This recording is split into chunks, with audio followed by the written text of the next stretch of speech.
नमस्कार, मैं हूं रत्ना और आप देख रहे हैं सी न्यूज़ भारत। आए रुख करते हैं न्यूज़ बुलेटिन की ओर। बात होगी अलीराजपुर के, जहां एकलव्य आदर्श आवासीय विद्यालय जोबट में बाल दिवस के अवसर पर मंगलवार को भव्य कार्यक्रम आयोजित किया गया। साथ ही बात होगी देवास की, जहां जिला पंचायत बागली की ग्राम पंचायत नेवरी में सरपंच की लापरवाही के कारण गाँव और शौचालय में गंदगी फैली हुई है। वहां दिखाएंगे कैसे कोलारस में यूरिया महंगा बेचने पर मनीपुरा सोसाइटी की दुकान सील की गई। ऐसी तमाम खबरों पर विस्तार से चर्चा करेंगे न्यूज़ बुलेटिन में। एकलव्य आदर्श आवासीय विद्यालय जोबट में बाल दिवस के अवसर पर मंगलवार को भव्य कार्यक्रम आयोजित किया गया, जिसमें विधायक सेना महेश पटेल मुख्य अतिथि थे। विद्यालय स्टाफ ने उनका पारंपरिक अंदाज में स्वागत किया और पुष्प गुच्छ व स्मृति चिन्ह भेंट किए।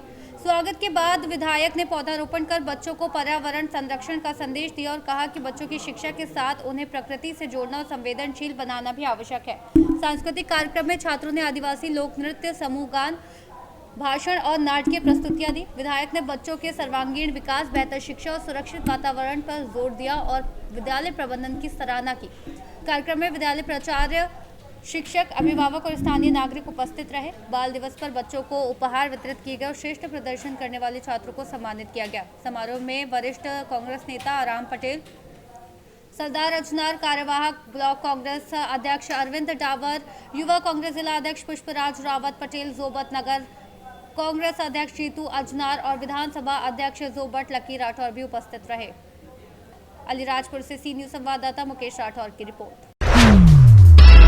बाल दिवस के अवसर पर Swami Vivekananda English medium school में शुक्रवार को भव्य बाल मेले का आयोजन किया गया। मेले में छात्र छात्राओं ने स्टॉल सजाकर समोसे, पकौड़ी, खिलौने और अन्य व्यंजन प्रस्तुत किए, जिसमें बच्चों और अभिभावकों ने खूब आनंद लिया। बच्चों ने अपनी सृजनशीलता दिखाई और मेले के माहौल को जीवंत बनाया। कार्यक्रम में प्राचार्य और शिक्षक भी सक्रिय रहे और उन्होंने कहा कि ऐसे आयोजन बच्चों को अपनी क्षमता को पहचानने और सामाजिक सरोकारों से जुड़ने का अवसर प्रदान करते हैं। बाल दिवस को पंडित जवाहरलाल नेहरू के बच्चों के प्रति प्रेम और लगाव से जोड़ा गया। बजाक से सी न्यूज़ संवाददाता कमलेश पाठक की रिपोर्ट।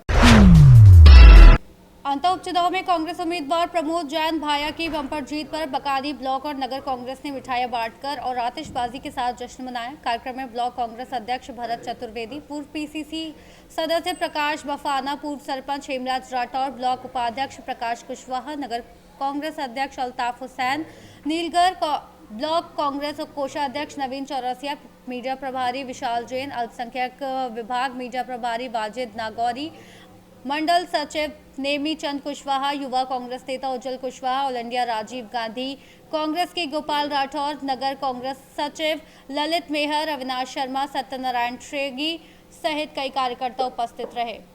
बकानी से सी न्यूज़ संवाददाता रमेश चंद्र शर्मा की रिपोर्ट।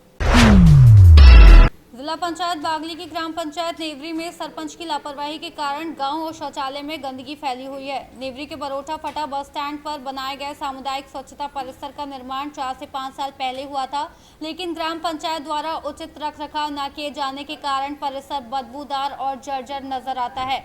इस मामले में जनपद पंचायत बागली के सीईओ राजू मेड़ा से बात की गई। देवास से सी न्यूज़ संवाददाता सुरेश कछावा की रिपोर्ट। तारापुर विधानसभा क्षेत्र से भारी मतों से विजयी उप मुख्यमंत्री सम्राट चौधरी की ओर से उनके बड़े भाई रामानंद चौधरी ने जीत का प्रमाण पत्र प्राप्त किया।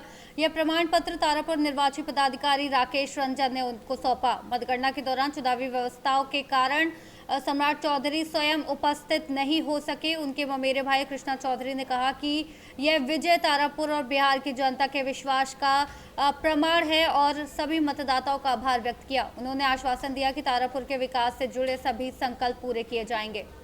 उनका प्रोग्राम नहीं था आने का, तो पूरे बिहार का वहाँ देखना था, इसलिए वो नहीं आए। और ये जनता का दिया हुआ सर्टिफिकेट है, इसलिए हम लोग लेकर कर उनके तक हम लोग पहुँचा देंगे। उनका ऑथराइजेशन। ये बात बताइए कि जो आप लोग जीते हैं, क्या कहना चाहते हैं? जो बढ़त हुई है, ये नीतीश कुमार और सम्राट चौधरी के मेहनत का नतीजा है। आज पूरे बिहार में मोदी, नीतीश और सम्राट चौधरी का लहर दिख रहा है और जिसका नतीजा आज है कि पूरे बहुमत के साथ बीजेपी और एनडीए गठबंधन बिहार में सरकार बना रही है। पूरे में विकास ही होगा, सिर्फ अभी तो बहुत विकास हुआ है, जो बाकी है सब पूरा होगा। और आगे जो 5 साल होगा उसमें देखने को मिलेगा कि विकास किसे कहते हैं।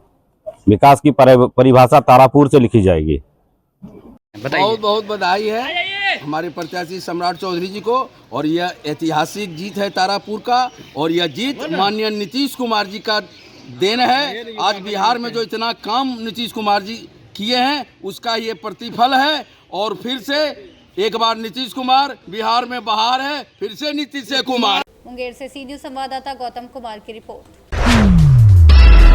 ग्रामीण पुलिस ने पंजाब से महाराष्ट्र में अवैध शराब की तस्करी रोकते हुए मुंबई आगरा राजमार्ग पर 11,07,800 रुपए की शराब जब्त की है। नासिक ग्रामीण पुलिस अधीक्षक बाला साहेब पाटिल के आदेश पर सीमावर्ती क्षेत्रों में कार्रवाई की गई। पुलिस निरीक्षक रविंद्र मगर को गोपनीय सूचना मिली कि धुले से नासिक आ रही गाड़ी में भारी मात्रा में अवैध शराब है। कार्रवाई में आरोपी आशीष अमरचंद फिरोदिया उम्र 54 वर्ष निवासी नासिक गिरफ्तार किया गया। उसके वाहन से पंजाब राज्य निर्मित 123 पेटियां विस्की और टेम्पो जब्त किया गया। आरोपी ने वाहन में गुप्त कोष्ठ बनाकर शराब की तस्करी की और उसे काले बाजार में बेचने का इरादा था। आशीष फिरोदिया पर पहले भी नासिक शहर और ग्रामीण क्षेत्रों में 7 मामले दर्ज हैं। इस कार्रवाई में पुलिस निरीक्षक रविंद्र मगर, पीओआई सुदर्शन बोर्ड के अमलदार विनोद टायल, संदीप नागपुरे, सतीश घुटे, तकनीकी विभाग के हेमंत गिलबिले, प्रदीप बहिराम और नितिन गंगुर्डे शामिल थे। नासिक से सी न्यूज संवाददाता प्रकाश खैरे की रिपोर्ट। नासिक ग्रामीण के येवला शहर पुलिस ने गुप्त सूचना के आधार पर शिव सृष्टि येवला के सामने सापला रचकर लग्जरी बस से गांजा तस्करी कर रहे 2 आरोपियों को 4 किलो गांजा सहित गिरफ्तार किया है। इस कार्रवाई में शहर में अवैध धंधे करने वालों में भय का माहौल बन गया है। पुलिस निरीक्षक अनिल भवारी ने कहा कि गांजा तस्करी, बिक्री और अन्य अवैध गतिविधियों पर किसी भी प्रकार की ढील नहीं दी जाएगी और पुलिस सख्त कार्रवाई करती रहेगी। येवला पोलीस स्टेशनला यापूर्वी नेमणुकीला असलेले ASI गांगुर्डे यांना खबर मिळाली होती का एका खाजगी ट्रॅव्हलच्या बसमध्ये एक इसम लाल रंगाच्या बॅगेमध्ये गांजा घेऊन चाललेला आहे। ती खबर त्यांनी PC सांगळे यांना दिली। सांगळेंनी ती रात्रगस्तीचे अधिकारी अंमलदार यांना पास ऑन केली। त्या माहितीच्या आधारे पोलीस स्टेशनचे PI अनिल भवारी, PSI लोखंडे, नायब तहसीलदार, भरारी पथक आणि येवला शहर पोलीस स्टेशनचे नेमणुकीला असलेले अंमलदार सतीश मोरे, राधाकिशन सांगळे, नवनाथ गायकवाड, दीपक मुंडे, कांदळकर या लोकांनी सापळा रचून सदर इस्माला त्याच्याकडे असलेल्या गांजासहित ताब्यात घेतले। त्याच्याकडे साधारण 4 किलो 230 ग्राम गांजा मिळाला। त्या गांजाची आजची मार्केट व्हॅल्यू 1 लाखाच्या घरामध्ये आहे। हा गांजा त्याने त्याचा मित्र जो सराईत गुन्हेगार आहे गणेश परदेशी राहणार येवला याच्याकडून घेतलेला होता। हे दोघं मिळून गांजाची तस्करी करतात। या गणेश परदेशीला यापूर्वी धुळे पोलिसांनी अटक केलेली आहे। यांच्याकडून अजून सुद्धा काही गुन्ह्यांची उकल होण्यासाठी मदत मिळेल। या दोघं आरोपींच्या विरोधामध्ये येवला शहर पोलीस स्टेशनला NDPS ॲक्ट खाली गुन्हा दाखल करण्यात आलेला आहे। त्याचा पुढील तपास PSI मोहिते करत आहेत। पुढे या संदर्भातले बरेच गुन्हे उघडकीला येतील अशी शक्यता निर्माण झालेली आहे। नासिक से सी न्यूज संवाददाता संजय यादव की रिपोर्ट। बिहार विधानसभा चुनाव में एनडीए की शानदार जीत पर तालोद शहर और तालुका भाजपा पदाधिकारियों ने आतिशबाजी का जश्न मनाया। इस मौके पर तालोद तालुका भाजपा अध्यक्ष कनक सिंह झाला, तालोद नगर पालिका अध्यक्ष रमिला बेन चावड़ा, शहर महासचिव नरेंद्र सिंह झाला, महासचिव अमित भाई चौधरी, जिला पंचायत सदस्य गणपत सिंह झाला, पूर्व शहर अध्यक्ष उपेंद्र भाई गज्जर, पूर्व तालुका पंचायत अध्यक्ष बंसीधर मेहता, पूर्व नगर पालिका अध्यक्ष प्रोफेसर RB सोलंकी, नगर निगम पार्षद मुकेश भाई पटेल, ईश्वर सिंह झाला, गुणवंत सिंह सोलंकी, रश्मिकांत पटेल, तालुका डेलीगेट दिलीप भाई पटेल, SC मोर्चा अध्यक्ष दिलीप भाई धानेक, संगठन पदाधिकारी KC पटेल, दिलीप कुमार शाह, गुजरात सिंह झाला, सुरेश भाई प्रजापत, तरुण भाई पांड्या, पूर्व महासचिव विणु भाई सुथार, पूर्व नगर सेवक महेश भाई चावड़ा, पूर्व मंत्री कांति भाई प्रजापति, दसू भाई जायसवाल, करशन भाई रावल और रमेश भाई बारोट सहित कई पदाधिकारी उपस्थित रहे। तालोद साबरकांठा से सी न्यूज संवाददाता दिलीप परमार की रिपोर्ट। मणिपुरा सोसाइटी के डीलर विनोद शंकर वर्मा द्वारा यूरिया के कट्टे निर्धारित मूल्य 270 रुपए के बजाय 350 में बेचने की शिकायत पर प्रशासन ने सख्त कार्रवाई की और दुकान सील कर दी। किसानों ने आरोप लगाया कि डीलर अधिक कीमत वसूलते हुए कह रहा था कि नीचे से ऊपर तक 10,000 की गाड़ी लगानी पड़ती है। एसडीएम अनु श्रीवास्तव और तहसीलदार सचिन भार्गव के निरीक्षण कर अनियमितताओं की पुष्टि होने पर दुकान को तुरंत सील कर दिया गया। अधिकारियों ने कहा कि किसानों का शोषण बर्दाश्त नहीं किया जाएगा और अन्य उर्वरक विक्रेताओं को भी तय मूल्य से अधिक बिक्री करने पर कड़ी कार्रवाई की चेतावनी दी गई है। शिवपुरी से सी न्यूज़ संवाददाता विनोद सिकरवाल की रिपोर्ट। बुलेटिन में फिलहाल इतना ही। देश और दुनिया की तमाम बड़ी खबरों के लिए देखते रहिए सी न्यूज़ भारत।